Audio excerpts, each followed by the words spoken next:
परिचय।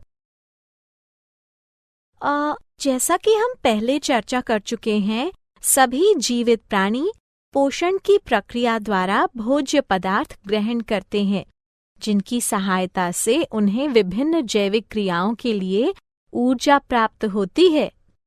श्वसन एक जारणकारी प्रक्रिया है जिसके द्वारा कार्बोहाइड्रेट, वसा एवं प्रोटीन जैसे खाद्य पदार्थों का शरीर के ऊतकों में जारण अथवा ऑक्सीकरण होता है और इस प्रक्रिया से CO2 यानी कार्बन डाइऑक्साइड, जल एवं ऊर्जा का क्रमिक निर्माण होता रहता है। इस प्रकार विमुक्त ऊर्जा अस्थायी रूप से ATP के रूप में संचित होती है। श्वास लेना और श्वसन में बड़ा अंतर है।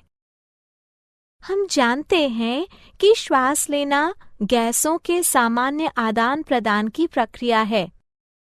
हाँ अंकिता, श्वास लेने के दौरान एक संगठित शरीर रचना वातावरण से ऑक्सीजन अंदर खींचती है और फिर कार्बन डाइऑक्साइड गैस बाहर छोड़ती है, जबकि श्वसन वह जटिल प्रक्रिया है जिसमें पचा हुआ भोजन ऑक्सीकरण अथवा जारण के पश्चात शरीर को रासायनिक ऊर्जा देता है। तो आओ इस विषय पर विस्तार से चर्चा करें। उद्देश्य। इस पाठ के अंत में आप निम्न करने में सक्षम हो जाएंगे: ऑक्सीजन के उपयोग के आधार पर श्वसन के प्रकार का पता लगाना, अवायु श्वसन और वायु श्वसन को समझना, न्यून और उच्च जीवों में श्वसन की पूर्ण प्रक्रिया का पता लगाना, मानव श्वसन प्रणाली का समझना, नथुने, नासिका, गुहा, कंठ नली, श्वास नली, श्वसनी, सूक्ष्म श्वास नली, वायु कोष्ठिका, फेफड़े एवं डायाफ्राम अर्थात मध्यपट की संरचना और कार्यों को समझना, फेफड़ों के फैलाव एवं क्षमताओं को समझना, रक्त में गैसों के परिवहन को समझना, श्वसन अनुपात RQ का अध्ययन करना, धूम्रपान के बुरे प्रभावों का अध्ययन करना।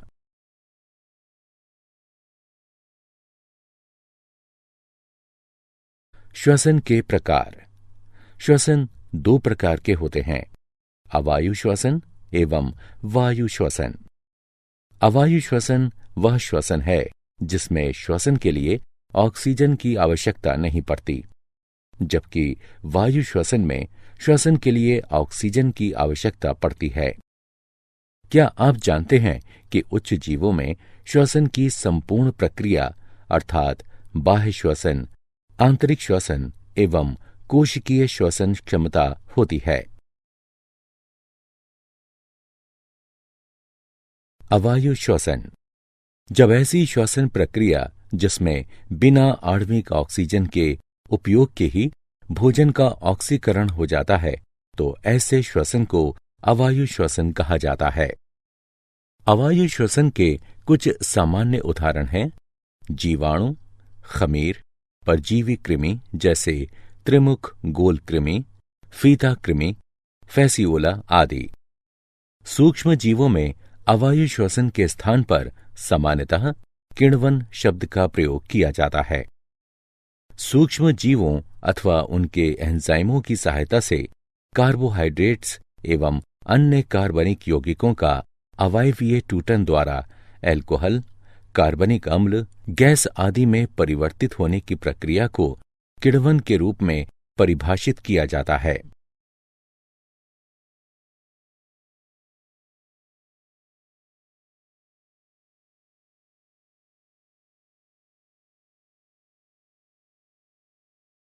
वायु श्वसन। जब श्वसन के लिए ऑक्सीजन का उपयोग होता है तो इसे वायु श्वसन कहा जाता है। उदाहरण: अधिकांश पेड़ पौधे एवं पशु। क्या आप जानते हैं कि जब हमारी मांसपेशियों की कोशिकाओं में ऑक्सीजन की कमी होती है तो पाइरूवेट लैक्टिक अम्ल में रूपांतरित हो जाता है। इसमें भी 3 कार्बन अणु होते हैं। अगर हम अचानक कुछ करते हैं तो लैक्टिक एसिड के निर्माण के कारण हमारी पेशियों में अकड़न पैदा हो जाती है। बाह्य श्वसन। बाह्य श्वसन वह प्रक्रिया है जिसके द्वारा रक्त एवं वायु के मध्य गैसों का आदान प्रदान होता है। यह एक भौतिक प्रक्रिया है। इसमें केवल ऑक्सीजन ग्रहण एवं कार्बन डाइऑक्साइड का उत्सर्जन होता है। यह प्रक्रिया 2 चरणों में संपन्न होती है, उत्प्रेरण यानी सांस लेना एवं उच्छ्वासन। उत्प्रेरण वह प्रक्रिया है जिसके द्वारा स्वच्छ वायु फेफड़ों में प्रवेश करती है। इस प्रक्रिया में झिल्ली यानी डायाफ्राम सपाट हो जाती है और स्नायु तंतुओं में संकुचन द्वारा नीचे की दिशा में दबती है एवं इस प्रकार वक्ष गुहा का आयतन बढ़ता है। बाह्य पसलियों के बीच की मांसपेशियां पसलियों एवं उरोस्थि में ऊपर एवं बाहर की दिशा में संकुचन एवं खिंचाव उत्पन्न करती हैं और इस प्रकार वक्ष गुहा का आयतन बढ़ जाता है। उच्छ्वासन वह प्रक्रिया है जिसके द्वारा फेफड़ों से कार्बन डाइऑक्साइड गैस यानी CO2 को बाहर निकाला जाता है। डायाफ्राम यानी झिल्ली के स्नायु तंतु जब शिथिल पड़ते हैं तो यह उत्तल आकार ग्रहण कर लेते हैं और तब वक्ष गुहा के आयतन में भी कमी आ जाती है। बाह्य पसलियों के बीच की मांसपेशियां जब शिथिल हों और पसलियों में भीतर की तरफ एवं नीचे की दिशा में खिंचाव उत्पन्न करें तो इस प्रकार वक्ष गुहा के आयतन में कमी आती है।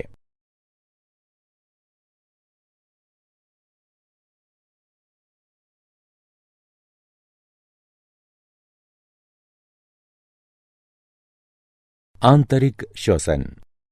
आंतरिक श्वसन वह प्रक्रिया है जिसके द्वारा रक्त एवं ऊतक द्रव और ऊतक द्रव एवं कोशिकाओं के बीच गैसों का आदान प्रदान होता है।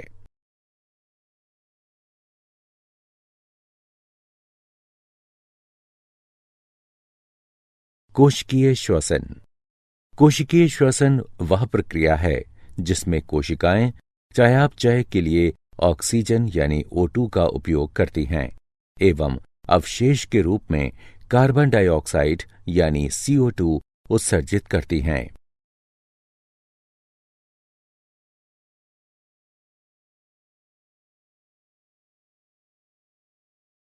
न्यून जीवों में गैसों का विनिमय।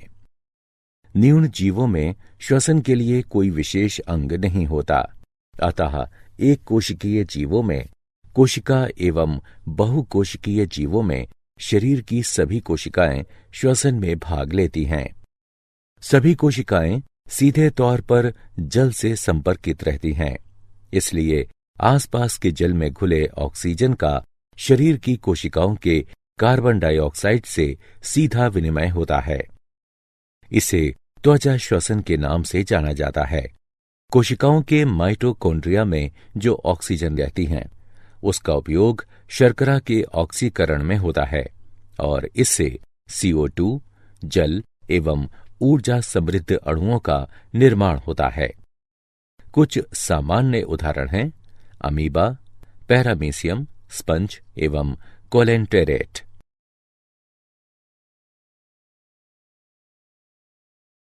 उन्नत जीवों में गैसों का विनिमय।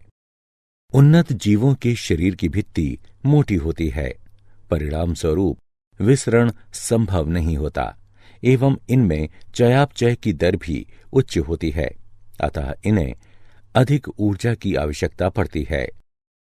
उन्नत जीवों में गैसों के विनिमय अर्थात आदान प्रदान के लिए विशेष श्वसन अंग होते हैं। शरीर की कोशिकाओं एवं श्वसन अंग के बीच ऑक्सीजन एवं कार्बन डाइऑक्साइड के परिवहन के लिए इनमें रक्त नाड़ी तंत्र भी होता है।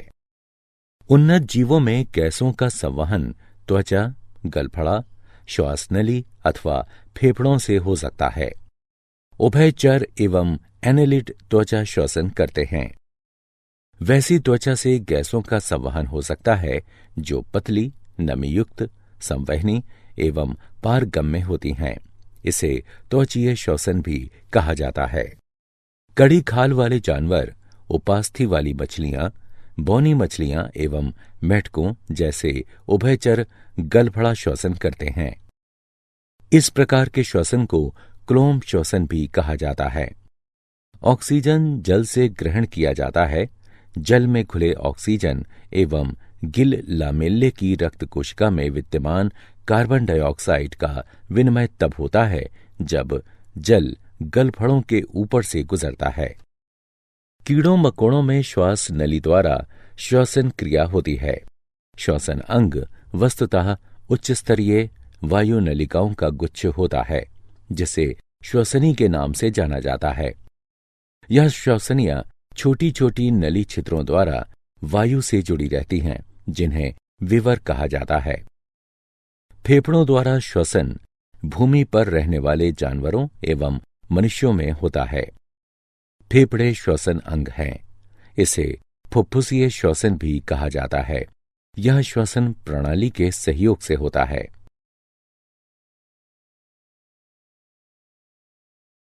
मानव श्वसन प्रणाली। मानव श्वसन प्रणाली का संरचनात्मक एवं कार्यात्मक संवहन वाला भाग अत्यधिक जटिल है। मम्मेलियन श्वसन प्रणाली अर्थात स्तन ग्रंथि से जुड़ी श्वसन प्रणाली में नथुने, नासापट के प्रत्येक ओर एक गुहा, कंठ नली, श्वास नली, श्वसनी, श्वासोप नलिका, वायु कोष्ठिका, फेफड़े, डायाफ्राम, मध्यपट अथवा झिल्ली सम्मिलित हैं।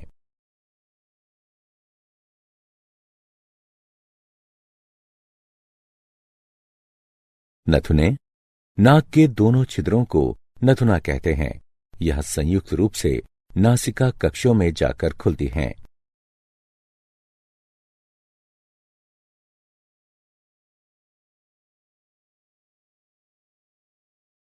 नासिका रंध्र।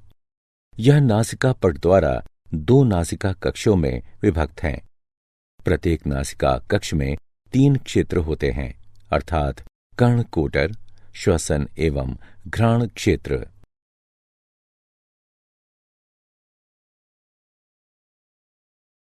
कंठनली। कंठनली में ध्वनि उत्पन्न करने वाला लचीला तंतु अर्थात स्वर रज्जु होता है, जिसे कंठ कहते हैं। स्त्री और पुरुष की कंठनली के आकार में थोड़ा अंतर रहता है। पुरुषों में यह बड़ा एवं प्रभावी होता है और इसीलिए पुरुषों की कंठनली को टेंटुआ कहा जाता है। मनुष्य की कंठनली में कंठद्वार, उपास्थि, कष्ठिका अस्थि, थायराइड झिल्ली, स्वर रज्जु, स्वर यंत्र, स्नायुबंध और मांसपेशियां होती हैं। कंठद्वार ग्रसनी में जाकर खुलता है, जो कंठनली से जाकर मिलती है।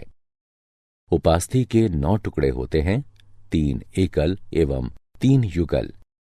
उपकंठ एक पत्ती जैसी संरचना है, जो निगलते वक्त भोजन को श्वसन तंत्र में प्रवेश से रोकता है। श्वास नली।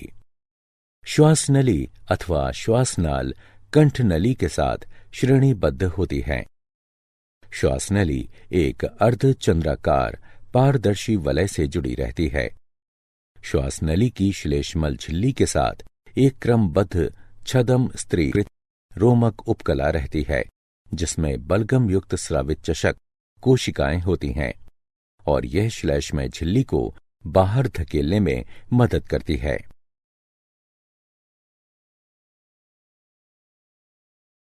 श्वसन नलियां। श्वसनी बहुवचन श्वसनिया, विशेषण श्वसनी संबंधी।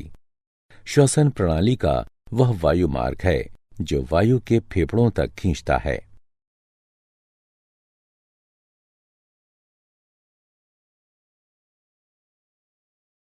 श्वासोप नलिका।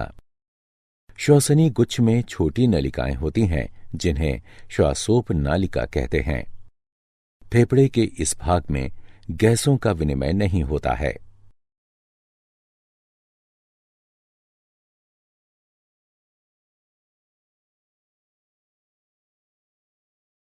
वायु कोष्ठिका।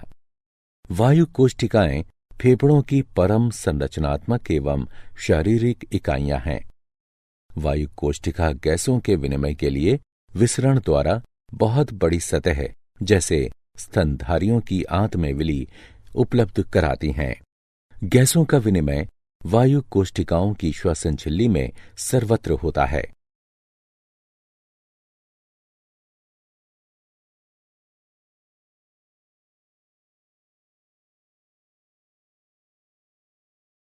फेफड़े। प्रत्येक फेफड़ा दोहरी झिल्ली से ढका होता है जिसे फुफ्फुस आवरण कहते हैं। फेफड़े को ढकने वाली बाहरी झिल्ली को पार्श्व फुफ्फुस आवरण कहते हैं। फेफड़े को ढकने वाली भीतरी झिल्ली को आंत्र फुफ्फुस आवरण कहते हैं। मनुष्य के दाहिने फेफड़े में 3 परलिकाएं होती हैं एवं बाएं फेफड़े में 2।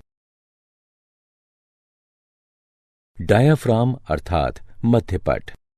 डायाफ्राम अर्थात मध्यपट गुंबदाकार मांसपेशीय संरचना है जो वक्ष एवं उदर गुहाओं को एक दूसरे से अलग करते हैं।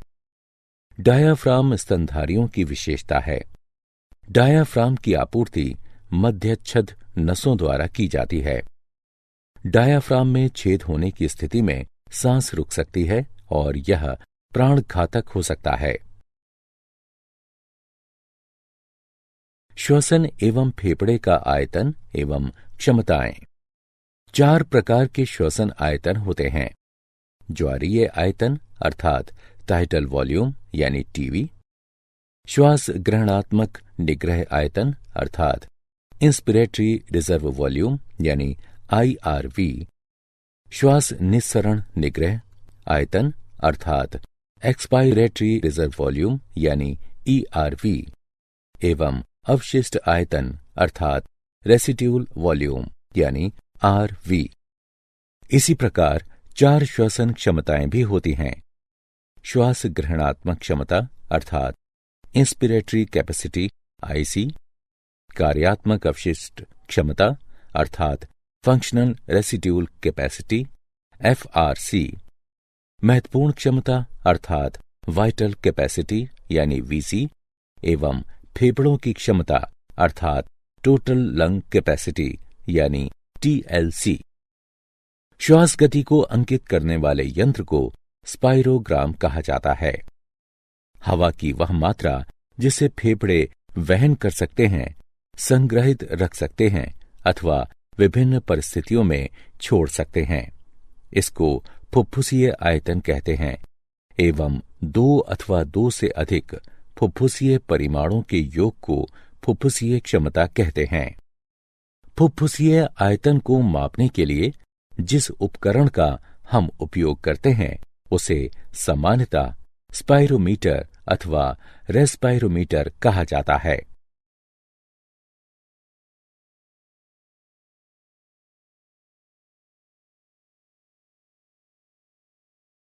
रक्त में गैसों का परिवहन।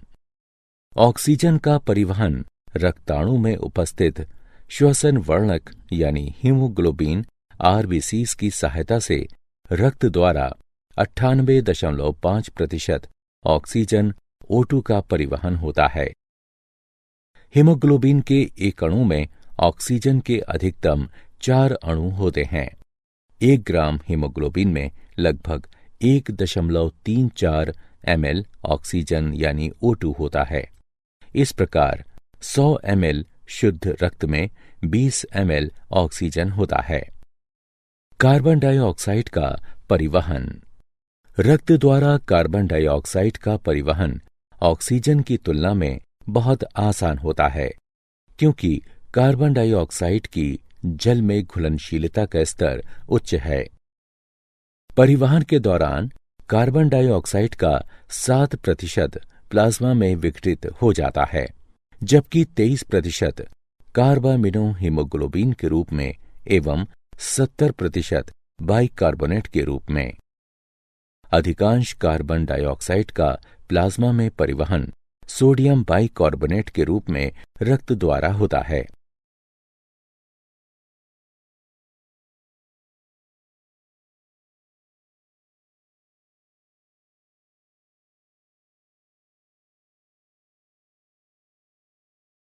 श्वसन अनुपात RQ। निर्मुक्त किए गए CO2 के आयतन एवं अवशोषित O2 के आयतन के अनुपात को श्वसन अनुपात कहा जाता है। श्वसन अनुपात अर्थात RQ का अधः स्तर अर्थात सबस्ट्रेट के परिमाण पर निर्भर करता है। यद्यपि RQ के निर्धारण से हमें श्वसन में उपयोग किए जा रहे सबस्ट्रेट की प्रकृति और चयापचय के प्रकार का पता चलता है। धूम्रपान के बुरे प्रभाव। तंबाकू के धुएं में भारी मात्रा में जहरीले रसायन होते हैं जो मानव के स्वास्थ्य पर बुरा असर डालते हैं। इससे फेफड़ों का कैंसर, खांसी, ब्रोंकाइटिस अर्थात फेफड़े में सूजन, वात स्फीति एवं कार्बन मोनोऑक्साइड विषाक्तता हो सकती है। क्या आप जानते हैं, अधिकांश कोशिकीय प्रक्रियाओं के लिए ATP ऊर्जा मुद्रा की तरह है। श्वसन क्रिया के दौरान जो ऊर्जा मुक्त होती है उसका उपयोग ADP एवं अकार्बनिक फॉस्फेट से ATP अणु के निर्माण में होता है। कोशिका में ऊष्माशोषी प्रक्रिया संपन्न कराने के बाद रासायनिक प्रतिक्रिया को आगे बढ़ाने के लिए इस ATP का उपयोग किया जाता है। जब जल के उपयोग से ATP में टर्मिनल फॉस्फेट लिंकेज विघटित होता है तो इस प्रक्रिया के दौरान जो ऊर्जा उत्पन्न होती है वो 30.5 kJ मोल के बराबर होती है। मांसपेशियों के संकुचन, प्रोटीन संश्लेषण, तंत्र का आवेगों के चालन एवं अन्य अनेक गतिविधियों के लिए कोशिकाओं में ATP का उपयोग होता है। यदि वायु कोशीय सतह में फैलावाता है तो यह लगभग 80 m वर्ग आयतन आच्छादित करेगा। यदि हमारे शरीर में ऑक्सीजन के स्थानांतरण के लिए विसरण किया जाता है तो ऑक्सीजन के एक अणु को फेफड़े से पैर की उंगलियों तक संचरण करने में अनुमानतः 3 वर्ष का समय लगेगा। सारांश। आइए हमने जो कुछ सीखा है उसे संक्षेप में दोहराएं। श्वसन की 2 प्रक्रियाएं होती हैं, सांस लेना और सांस छोड़ना। पसली की मांसपेशियां एवं डायाफ्राम सांस लेने में सहयोगी की भूमिका निभाते हैं। ऑक्सीजन की सहायता से वायु श्वसन होता है और इसी के कारण हेक्सोज पूर्णतः विघटित होकर कार्बन डाइऑक्साइड एवं जल में परिणत हो जाता है। अवायु श्वसन ऑक्सीजन की अनुपस्थिति में होता है और इसमें आधा स्तर अर्थात सबस्ट्रेट का अपूर्ण विघटन होता है। न्यून जीवों में त्वचा श्वसन जबकि उच्च जीवों में श्वसन के लिए विशेष श्वसन अंग होते हैं, जैसे एनालिड में त्वचा, कीटों में श्वास नलिये, उभयचरों में फेफड़े एवं त्वचा, कड़े खोल वाले जानवरों अर्थात क्रस्टेशियनों एवं मछलियों में गलफड़ा और स्तनपायियों, पक्षियों एवं सरीसृपों में फेफड़े। मानव की श्वसन प्रणाली का गठन नासिका छिद्रों, नासिका कक्ष, कंठद्वार, श्वास नली, श्वसनी एवं फेफड़ों के अंदर ब्रोंकियल इंटरकॉम के मिलने से होता है। तंबाकू के धुएं में भारी मात्रा में जहरीले रसायन होते हैं जो मानव के स्वास्थ्य पर बुरा असर डालते हैं। इससे फेफड़ों का कैंसर, खांसी, ब्रोंकाइटिस अर्थात फेफड़े में सूजन, वात स्फीति एवं कार्बन मोनोऑक्साइड विषाक्तता हो सकती है।